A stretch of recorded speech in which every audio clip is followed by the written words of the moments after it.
Bonjour mesdames et messieurs, bon réveil et bienvenue dans ce journal.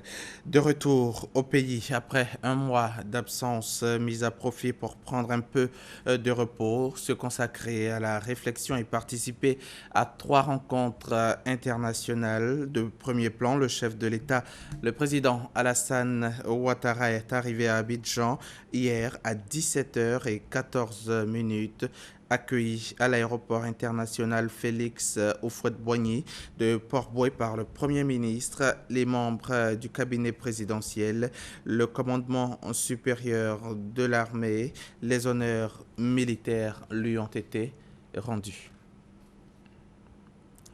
Le président de la République, Alassane Ouattara, s'est entretenu vendredi dernier en marge du Forum de coopération sino-africaine à Johannesburg, en Afrique du Sud, avec des investisseurs chinois séduits par les potentialités de la Côte d'Ivoire. Le chef de l'État a aussi échangé avec son homologue ghanéen, John Mahamad Dramani. Le compte-rendu de Awa Touré, notre envoyé spécial à Johannesburg.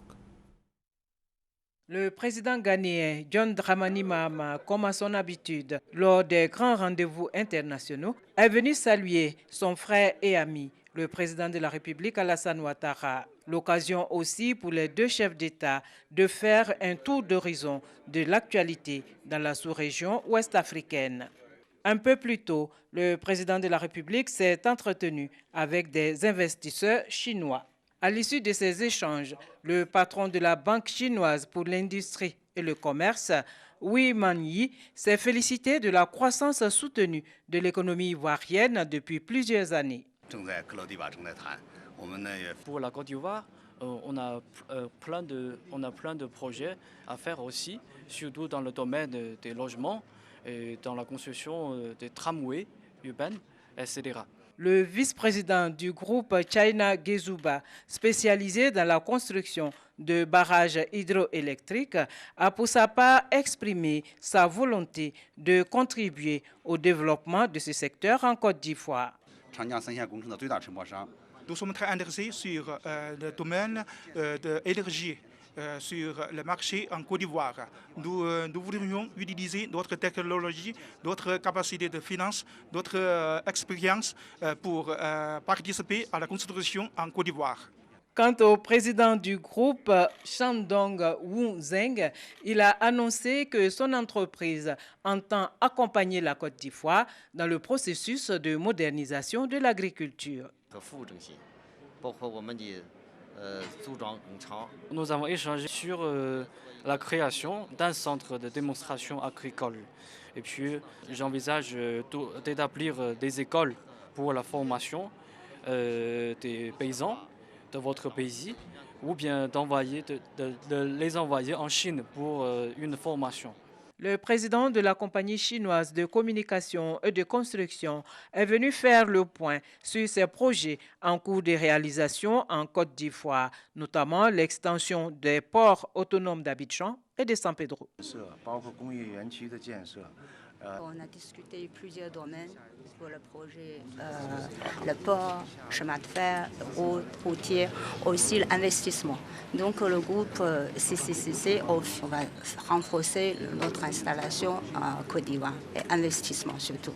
Tous ces investisseurs chinois ont dit leur volonté de s'inscrire dans le cadre des résolutions du Forum de coopération sino-africaine pour un partenariat qui profite à tous. La Côte d'Ivoire et l'Afrique du Sud veulent approfondir leurs relations de coopération. Un accord cadre pour la création de la Grande Commission mixte de coopération Côte d'Ivoire-Afrique du Sud a été signé par les ministres des Affaires étrangères en présence des chefs d'État des deux pays en marge du Forum de coopération Chine-Afrique à Johannesburg. Les détails avec Awa Touré. Le Forum de coopération sino-africaine est un cadre de réflexion et d'action en vue de mettre en place et de développer le partenariat de coopération stratégique globale consolider et renforcer la communauté de destin entre la Chine et l'Afrique. Le sommet de Johannesburg, le premier qui se tient sur le continent africain depuis le lancement du forum en 2000, a permis de consolider les acquis de 15 années de coopération et d'explorer de nouvelles pistes stratégiques pour une plus grande coopération, notamment dans les domaines de l'industrialisation et de la modernisation de l'agriculture.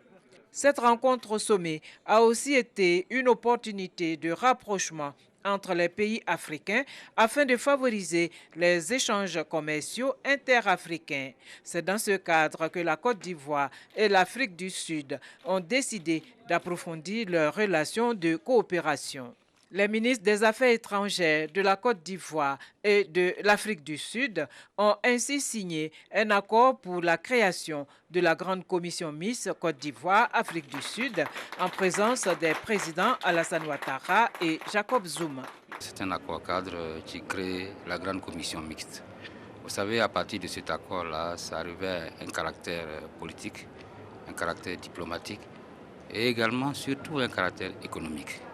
À partir de cet accord, plusieurs autres accords sectoriels peuvent être signés pour impulser et consolider les relations qui existent si heureusement entre ce pays-là, qui est un grand pays, et la Côte d'Ivoire. Le ministre des Affaires étrangères de l'Afrique du Sud, tout à l'heure, disait que la Côte d'Ivoire a connu des moments difficiles, mais la Côte d'Ivoire reste la locomotive de la sous-région. L'Afrique du Sud souhaite participer avec la Côte d'Ivoire à faire en sorte que la sous-région devienne une région de prospérité et qu'ils sont prêts à intensifier le commerce sud-sud. Et c'est en cela que nous sommes heureux que cet accord soit signé, surtout en présence de nos deux chefs d'État. C'est très important.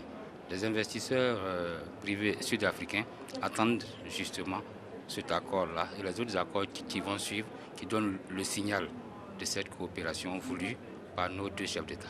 Pour concrétiser cette volonté de coopération, la ministre sud-africaine des Affaires étrangères va conduire très prochainement une délégation en Côte d'Ivoire pour la signature de plusieurs accords dans le cadre de la mise en place de la Grande Commission mixte.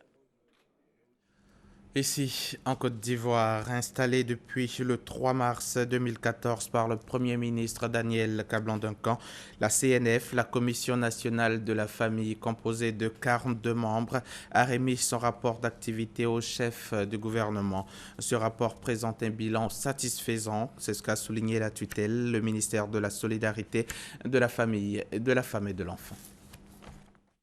3 mars 2014, 4 décembre 2015, seulement un peu plus d'un an après sa mise sur pied, le bilan de la CNF, la Commission nationale de la famille, est positif. Les résultats sont appréciés et cela grâce à l'acharnement au travail des membres de la commission et surtout l'appui des partenaires techniques et financiers. C'était entre autres les mots de la ministre Anne-Désirée Ouloto lors de la remise du rapport d'activité au Premier ministre Daniel Kablan-Duncan.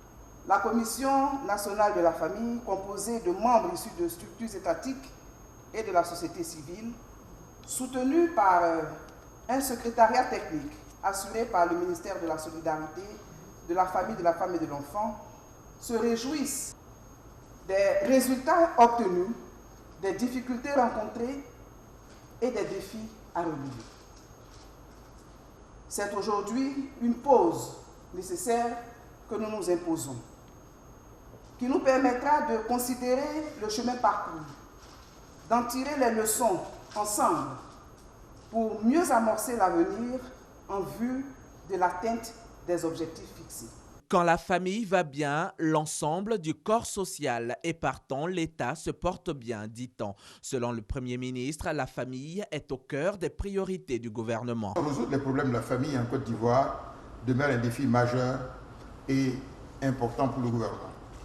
Il est à rappeler que les problèmes des familles en Côte d'Ivoire concernent entre autres le chômage de longue durée, l'accès au logement, le cadre de vie, le coût des transports, l'éducation, la santé, l'emploi des jeunes, l'accès à l'eau potable et à l'électricité, le problème de l'habitat et du cadre de vie, la sécurité, mais aussi l'effectivement des valeurs sociales.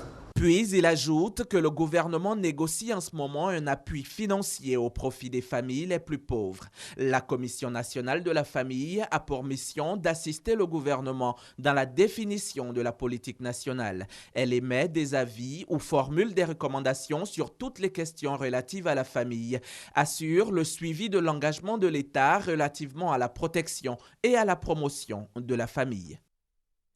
Le week-end dernier, les responsables de la COMNAT-LPC, la Commission nationale de lutte contre la prolifération et la circulation illicite des armes légères et de petit calibre, étaient à Korogo.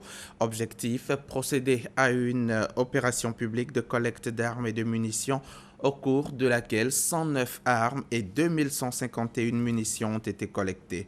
Après la fin de la mission de la DDR, la COMNAT-LPC assure la collecte des armes résiduelles.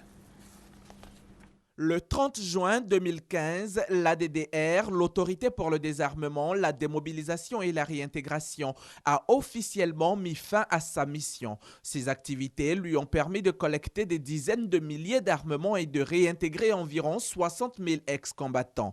Désormais, l'unique structure de référence en matière de collecte d'armes est la COMNAT-LPC, la Commission nationale de lutte contre la prolifération et la circulation illicite d'armes légères et de petit calibre. Elle vient de procéder à une opération publique de collecte d'armes et de munitions à Korogo. 109 armes et 2151 munitions ont été collectées. Nous comptons sur vous, population de Korogo, pour soit passer par messieurs les préfets qui sont ici, pour dire nous avons des armes à déposer. Quand vous êtes passé par eux, ils nous disent, ils vont nous appeler, on viendra. Vous pouvez passer par l'ONG aussi. L'ONG Service for Peace, qui est là aujourd'hui. Ou alors vous pouvez appeler le 800404 qui est un numéro vert, donc un numéro qu'on appelle gratuitement et vous allez tomber sur la COMNAT directement. Le bilan de la COMNAT-LPC depuis novembre 2011 fait état de 9 661 armes qui ont été récupérées de 4 158 civils issus de toutes les communautés au cours de 68 opérations publiques de dépôt volontaire d'armes et de munitions. Des chiffres qui continueront d'être positifs si l'on implique davantage les communautés dans leur propre sécurité, à l'instar du comité local de sécurité. Pour le préfet hors grade, Kwadio Yao, président de la COMNAT-LPC, l'on pourra garantir un environnement de paix véritable et de sécurité si sa structure bénéficie d'un appui conséquent du gouvernement et des partenaires au développement. Les maquis de Tumodi ont perdu une importante part de marché. Une clientèle majoritairement composée de voyageurs en transit par la ville. Avec l'ouverture de la nouvelle autoroute Saint-Groboya-Moussoukro, la cité des Agoutis est plongée dans une sorte d'enclavement. Elle est désormais privée du gros du trafic que génère cet axe routier stratégique. Les tenancières de maquis paient le prix fort de ce changement. Lansine Bakayoko, Jean-Jacques Kwameala.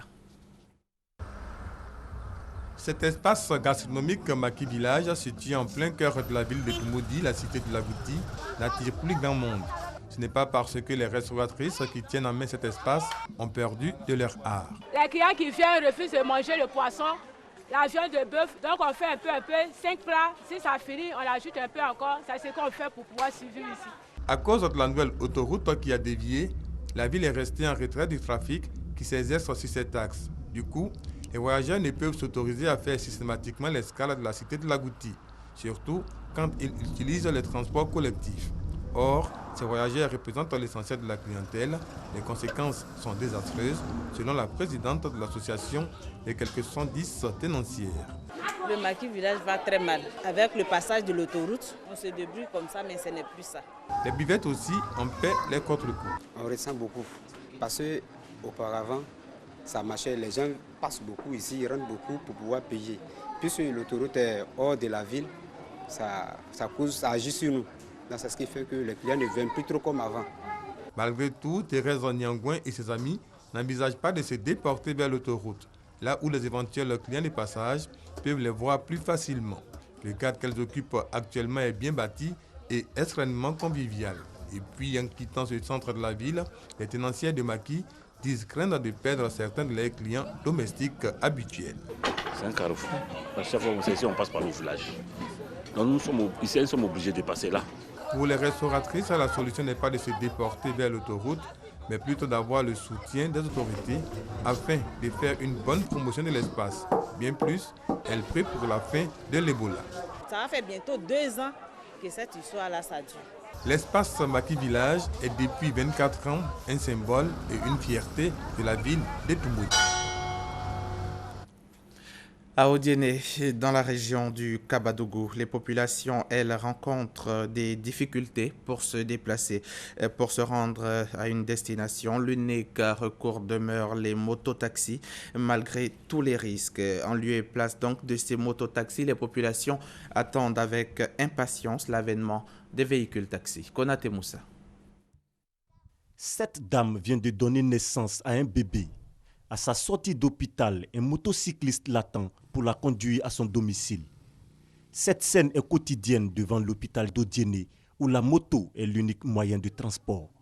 Et la fois passée, on a pris une femme sur une moto. Bon, arrivée à 30 mètres de l'hôpital, elle a accouché. Donc c'est des faits vraiment qui sont pas jolis à voir. À Odiéné, pour rallier une destination, les mototaxis sont incontournables, même si emprunter ces engins à 2 ou 3 roues comporte des risques. C'est 300, 2 roues. Si il y a 2 personnes, 600. Les 3 roues là, déplacement des 3 roues, c'est 1000 francs, 1500 pour monter. On s'en sort bien dedans. En tant que fonctionnaire, quand vous arrivez par exemple d'une ville où il y a des taxis, vous arrivez à Odiéné, il n'y a pas de taxis. Il n'y a que des taxis motos et tout le monde n'est pas habitué à ça. Et là encore, il y a beaucoup de risques parce qu'il ne se passe pas de semaine sans qu'il y ait des accidents de taxis motos. Les motos là, bon, vraiment trop d'accidents. Et puis les jeunes d'ici, bon, ceux qui roulent les motos-taxis là, ils ne connaissent pas les codes de route. Entre 2 voitures, ils peuvent rentrer.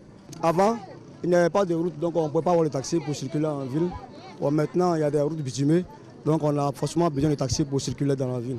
Les taxis communaux à Odiéné, une autre contribution au rayonnement et au développement de la ville, mais aussi une opportunité d'emploi pour la jeunesse. Si le taxi vient, moi aussi, essayer à faire permis pour conduire. Il y a plein d'hommes qui ont permis ici, mais ils n'arrivent pas à travailler. Ça va permettre à beaucoup de jeunes à se prendre en charge eux-mêmes. Monsieur le ministre des Transports, Monsieur Daoussou Touré, a organisé la jeunesse en vue de la mise en place des GIE, les groupements d'intérêt économique, qui vont gérer, n'est-ce pas, un certain nombre de taxis qui va mettre à leur disposition. Et non seulement ça va créer des emplois, mais aussi ça va gérer un problème. Parce que comme vous le savez, une grande ville à la dimension d'Odiéné où il n'y a pas de taxi, bon, les gens se plaignent tout le temps. Les populations d'Odiéné attendent avec impatience l'avènement des taxis communaux pour effectuer leurs déplacements. Mais en attendant, l'ultime recours reste les mototaxis avec leurs avantages et inconvénients. Fin de ce journal, merci de l'avoir suivi. On se retrouve à demain 6h30.